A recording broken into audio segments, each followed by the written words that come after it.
तो अब बारी है DFS की। DFS का मतलब क्या होता है? Depth first search. Depth first search का मतलब क्या है? इसका मतलब है कि ये फॉलो करता है स्टैक। स्टैक में कौन सा ऑर्डर फॉलो होता है? इसमें होता है LIFO, last in first out. इसका मतलब क्या है? जो लास्ट में आया वो पहले जाएगा, बस। तो पहले हम बना देंगे, ये क्या है हमारा बकेट टाइप जो है, हम उसको कहते हैं स्टैक। ठीक है, अब इसमें क्या है, ये सिंपल BFS के जैसा ही होता है। ठीक है, BFS में क्या था, एडजेसेंट एंगल हमारे थे 1 और 3। ठीक है, हम BFS में 1 को भी साथ में लेके चल रहे थे और 3 को भी साथ में लेके चल रहे थे, लेकिन DFS में ऐसा नहीं है। DFS में हम या तो एक के पास ही जाएंगे, या तो 1 के पास जाएंगे या 3 के पास जाएंगे। ठीक है, क्वेश्चन तो ऐसे ही आएगा, बट क्वेश्चन में हमें स्टार्टिंग पॉइंट कोई भी कहीं से भी स्टार्ट कर सकते हैं। यहाँ से भी कर सकते हैं, इधर से भी, इधर से भी, इधर से भी, इधर से भी, कहीं से भी। अगर मैम ने दे दिया कहीं से करने का, तो यहाँ से या यहाँ से, तो वहाँ से स्टार्ट करना, वरना अपने तरीके से कहीं से भी स्टार्ट कर देना। जैसे मैंने 0 से स्टार्ट किया, तो पहले स्टैक के अंदर आया 0, यहाँ हम बना देंगे क्या, एक रिज़ल्ट। ठीक है, यहाँ रिज़ल्ट हो जाएगा। तो 0 था, 0 स्टैक में डाला, 0 यहाँ पे रिज़ल्ट में आ गया। ठीक है, अब 0 देखो, दो दो रास्ते किसके हैं, एक 1 के हैं, एक 3 के हैं। तो कहाँ जाना सही रहेगा प्रेफर, 1 के पास या 3 के पास? मैं जा रहा हूँ 1 के पास, तो यहाँ आ गया 1 रिजल्ट के अंदर।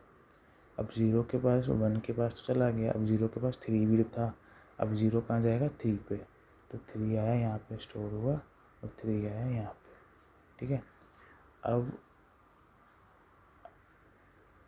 3 को देखो, 3 के बाद कहाँ जा सकते हैं, 2 पे और 4 पे। ठीक है, अब 2 पे तो जा सकते हैं, 4 पे, तो एडजेसेंट 3 का क्या हुआ, 2 और 4। ठीक है, अब 2 मैंने मान लिया हम जा रहे हैं 2 पे।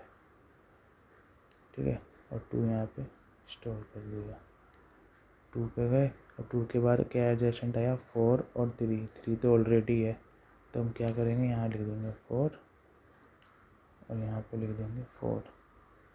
उसके बाद 4 चला गया, 4 के बाद एडजेसेंट क्या है, 3 और 6। 3 तो ऑलरेडी है, और 6 पे जाएंगे, तो यहाँ पे लिख दिया 6, और 6 यहाँ पे आ गया। अब ये देखो, अब हमारे पास 6 है, 6 के एडजेसेंट देखो क्या है, 4 है। 4 क्या है, ऑलरेडी लिखा हुआ रिजल्ट के अंदर।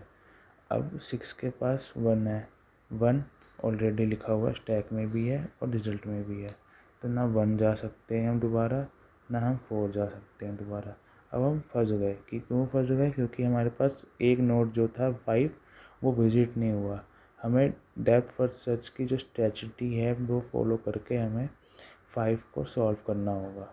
तो डेप्थ फर्स्ट सर्च का ट्रैवर्सल कैसे करेंगे, इसका एक DFS में एक मेथड होता है बैक ट्रैकिंग।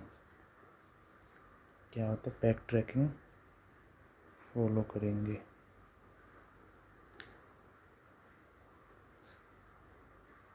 ठीक है, बैक ट्रैकिंग का मतलब क्या है, पहले 6 के एडिशन 6 पे देखो, 6 के एडिशन पे क्या था, 6 के पास था 4, तो ये पहले 6 वहाँ से जाएगा 4 पे। ठीक है, 6 का मतलब क्या है, 6 यहाँ से हटा और वो चला गया कहाँ पे, 4 पे।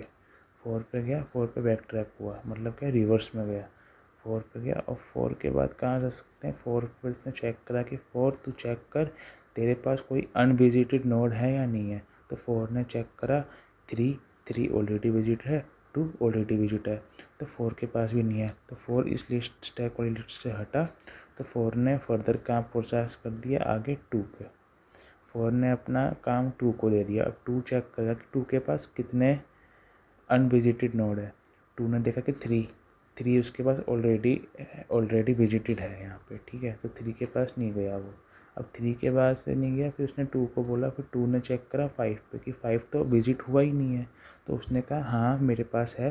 तो उस 2 ने क्या करा, उस 2 ने 5 को फर्दर भेज दिया, बराबर।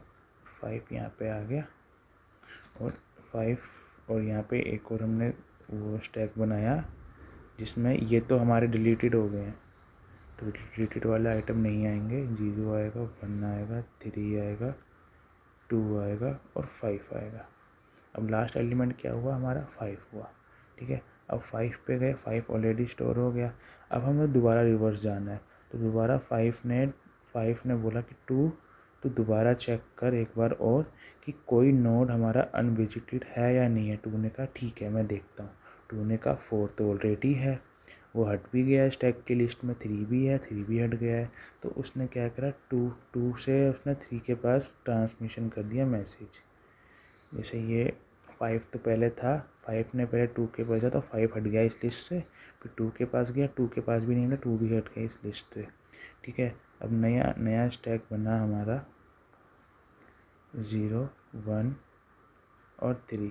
3 ने चेक करा, 3 के पास 0 था, हाँ भाई 0 ऑलरेडी स्टोर है। फिर 0 ऑलरेडी स्टोर है, 3 ने करा 4 को, 4 भी ऑलरेडी स्टोर है। तो 3 भी यहाँ लिस्ट से हटा।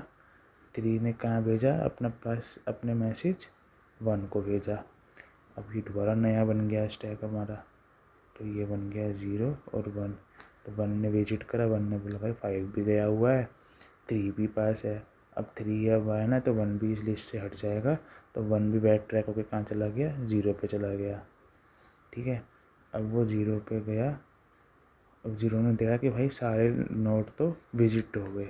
तो 0 ने कहा कि मैं भी अब यहाँ से मेरा भी काम ख़त्म होता है, तो मैं भी अपना स्टैक से नाम हटा देता हूँ। तो स्टैक क्या हो गया हमारा, एम्प्टी हो गया।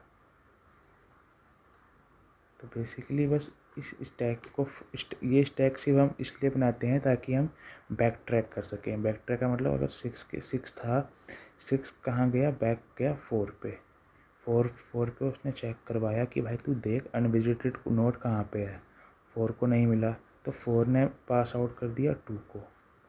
फिर 2 गया, 2 ने देखा कि पहले 3 है, 3 तो ऑलरेडी विजिटेड है। फिर 2 ने फिर अपना मैसेज पास ऑन करा 5 को। तो 5 को जब से उसने पास ऑन करा तो उसको मिल गया। तो उसने एक नया स्टैक बनाया और उसमें 6 और 4 तो ऑलरेडी हट गए थे। तो उसने 2 को और 2 के बाद 5 को ऐड करा ऊपर और 5 को यहाँ लिख दिया बराबर। अब 5 दोबारा चेक करवाएगा कि स्टैक की मदद से कि 5 ने भेजा 2 को दोबारा कि भाई मेरा काम तो होगा कि मेरे पास तो कोई भी नहीं, क्योंकि 5 के पास 1 भी ऑलरेडी विजिट हो गया है और 2 भी ऑलरेडी विजिट हो गया है। तो 5 ने बोला कि मेरा काम ख़त्म हो गया, तू देख 2। 2 ने देखा, 2 ने कहा भाई 3 के पास तो ऑलरेडी विजिट है, 4 है। तो उसने क्या करा, मेरे पास भी 2 जो नोट थे वो विजिट हो गए सारे, तो मेरा भी काम ख़त्म होता। तो 2 ने बैक टैक करा 3 पे, 3 पे गया। फिर 3 के पास देखा उसने भाई 0 भी है, 4 भी है। अब 3 आके जा नहीं सकता। 3 ने कहा मेरा भी काम ख़त्म होता है, मैं भी जाता हूँ किस पे, 1 पे। तो 3 यहाँ से हटा, कहाँ गया, 1 पे। 1 पे गया, अब 1 पे देखा कि भाई 5 ऑलरेडी है, 6 ऑलरेडी है और 0 ऑलरेडी है। तो 1 भी वहाँ से हट गया। तो ये है DFS। फिर 0, बस इसमें क्या है, स्टैक में हमको अपना स्टैक एम्प्टी करना होता है कि खाली हो जाएगा तभी हमारा बैक ट्रैक फॉलो होगा और ये रिज़ल्ट हमारा आंसर रहेगा। बस ये है DFS।